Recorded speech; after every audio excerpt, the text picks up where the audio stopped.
don't know. What's up? I don't know what time it is with you. You could be watching this whenever. It could be 2 in the morning. So good morning still. But either way, we out here and we're talking about trust. I don't have nothing to prop this phone up on. Maybe I could figure it out though. Hold up. It's not gonna roll though. Hold up. Face it this way. I don't know. I think I just might have to hold the phone this time. But yeah, we're talking about trust today.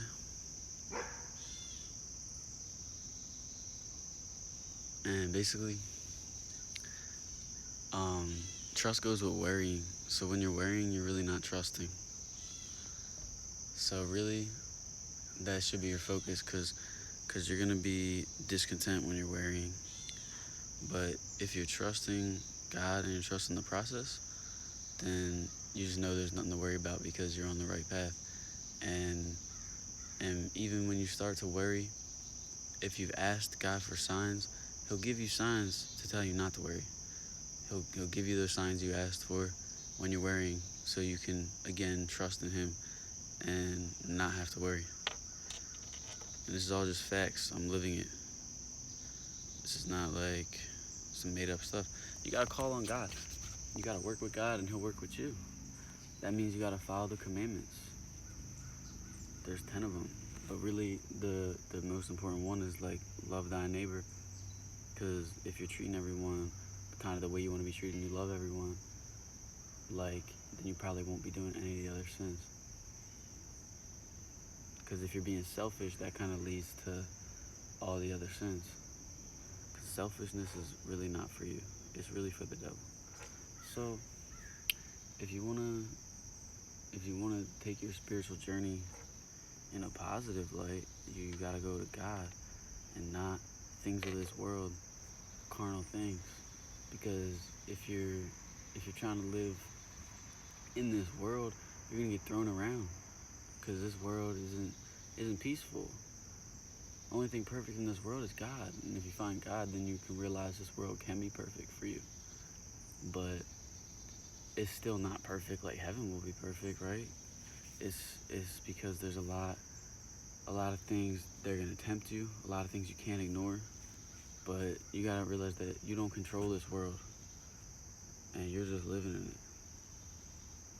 But if you trust in God and He's trusting in you, then you kind of regain some of that control, because you realize there's nothing to worry about as long as you got trust, because you're gonna be guided the right way. But yeah, because like I find myself worrying sometimes about certain things that I may have prayed for, I may have asked for, and then He gives me the signs I asked for. Sometimes when you start to have doubt, it's like, yo, give me a sign that this is even the right thing for me. Should I even be praying for this? Is this even the right thing for me? If it is the right thing for me, and I am down a path, give me signs. And you get the signs, and then it's so reassuring. And you're like, wow, like, life is amazing.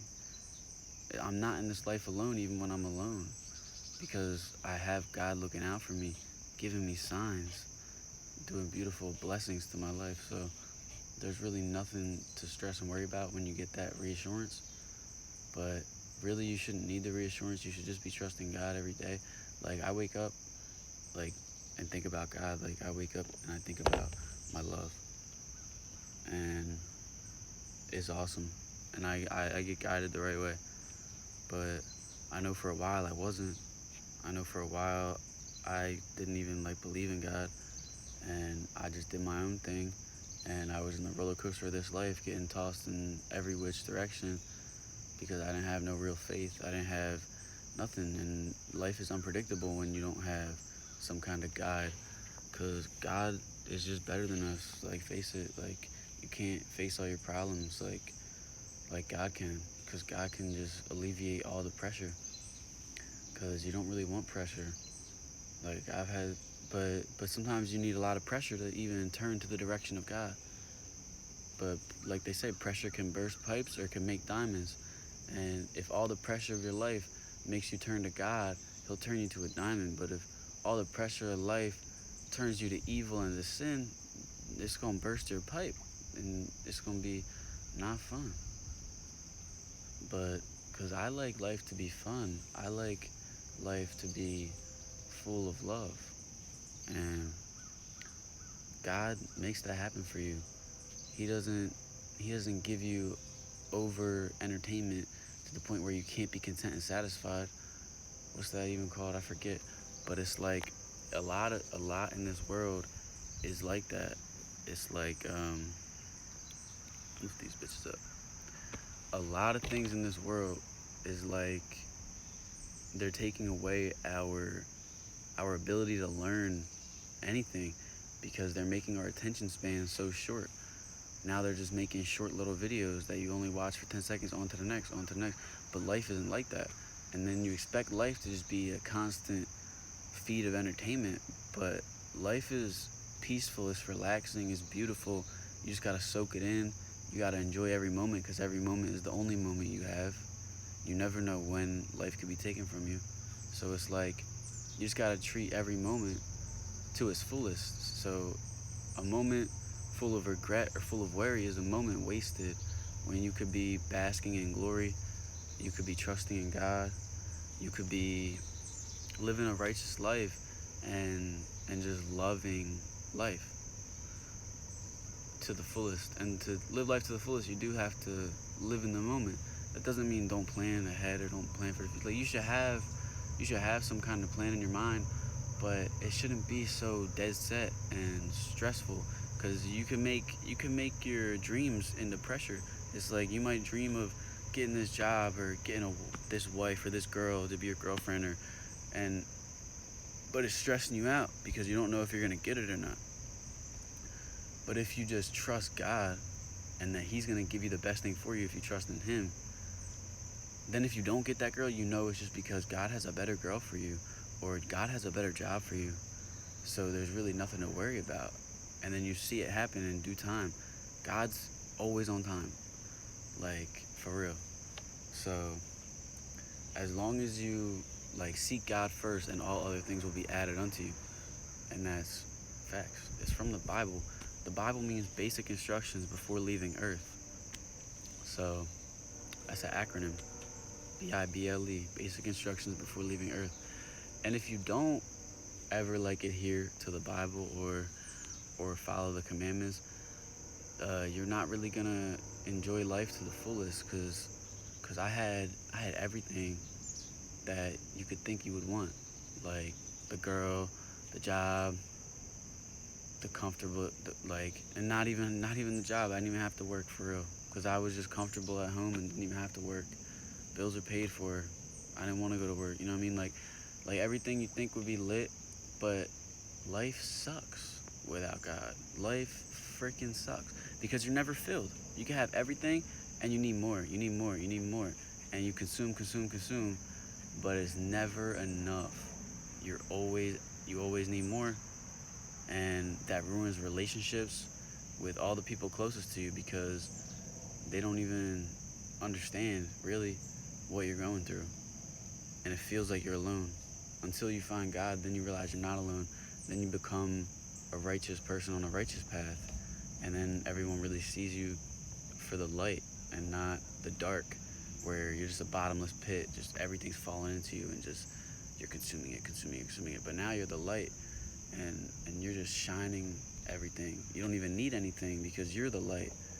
And now other people see your light, and it's reflecting off of them back to you, because now people are treating you with love and respect that you deserve, that you might have pissed away before, because you didn't value their love, you didn't value their trust, because it never made you happy, it never made you satisfied, because nothing can make you content except for God, honestly. So, because when you have that reassurance of like, I'm on the right path, and like there's no stress of this life, because you realize this life is just a passage to heaven or hell, but for me it's heaven, and I can say that with confidence. And having that confidence removes the fear of death, removes the fear of this world, because we understand now that this world really isn't that meaningful. But there's a lot of lessons to be taught here before you can even transcend, because your soul wasn't ready. That's why you're here. You got to be tested, because a lot of people are going to turn to the evil and the bad things of this world, and if you're really righteous, you won't. So God has to test your character, and you know what I mean, to even see, because you're a soul, you're a God too, honestly, because you have power over things of this world. You don't have power over a whole world like God does. Like, He has power over the whole world, but you have power over certain things in this world. Like, we're on top of the food chain here, and we kind of can make our own choices and make our own destiny, and it's really up to you. Like J. Cole says, choose wisely. But J. Cole's a false prophet. Like, all these rappers, you can't look up to them because they're really just false prophets. And a lot of them make really great songs, and they turn around and make a song about killing people and all kinds of shit. And then they basically tell you that they're false prophets. Kendrick Lamar just did it in his recent project. He told you he was a false prophet. He literally said he's a wolf in sheep's clothing. He acts like a savior. He acts like he's giving you godly advice, but he's not.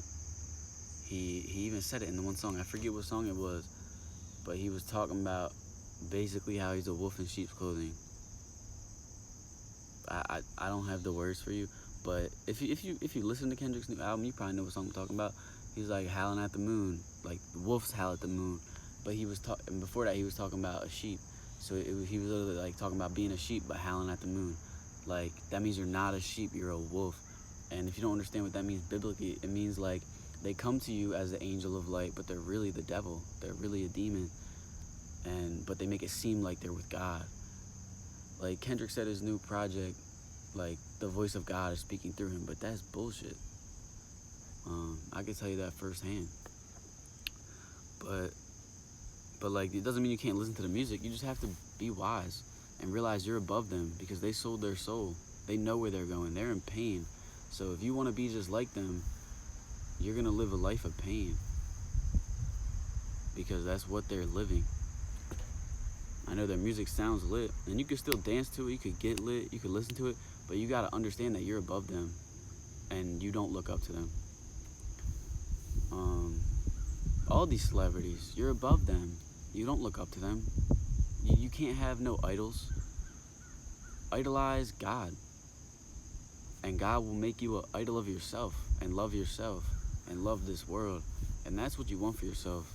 You don't want to envy or value things of this life. You want to have God and have Him show you the real value and what's really worth your time, energy, love.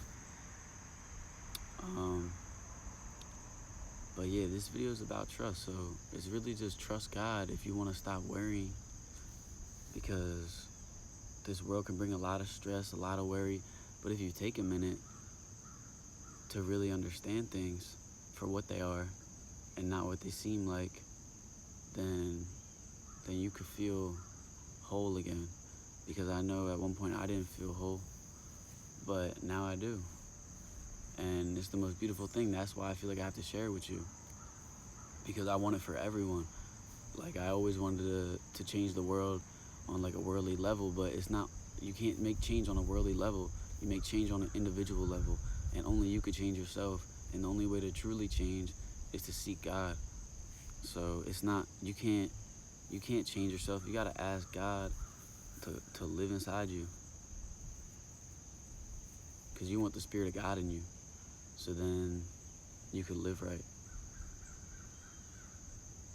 But it's not easy, because you have to put down a lot of things. Like, a lot of people you are friends with and stuff might still want to do all these worldly things, like go out and party and smoke and drink. You can still party. Like, yo, I be going to parties and not even smoking and drinking and having the best time there, honestly, just because I'm just lit. Like, I be having a good time. Like, I be dancing more than anybody. I be winning the party games. Like, I be lit. And you could still have fun on this planet, but you gotta be outstanding. You gotta stand out from the crowd, not try to fit in with the crowd, because everyone else is gonna be doing their little, you know what I mean, sins and shit. But if you're right there with them, kind of leading by example, like oh, he's not even drinking, but look, he's having a good ass time. You know what I mean? But that kind of got off beat for a little bit. It's really just trust God and stop worrying, because there's nothing to be worried about as long as you have God. And if you don't have God, ask for God to come into your life and show you firsthand, because he can do it better than I can. Like, I could just tell you kind of my experience, but if you seek God, all other things will be added unto you, and then you could feel like me, and you could try to make other people feel like us, and it's just awesome. Like, I've done so much wrong. It doesn't matter who you are or what you've done, because if you woke up today, God's not done with you. If you woke up today, there's still time for you. And that's a beautiful message, because if God gave up on you, you'd be dead. You'd be in hell if God gave up on you. God didn't give up on you yet. So just trust God and stop worrying. But on that note, I'm gonna end this video, and I love you.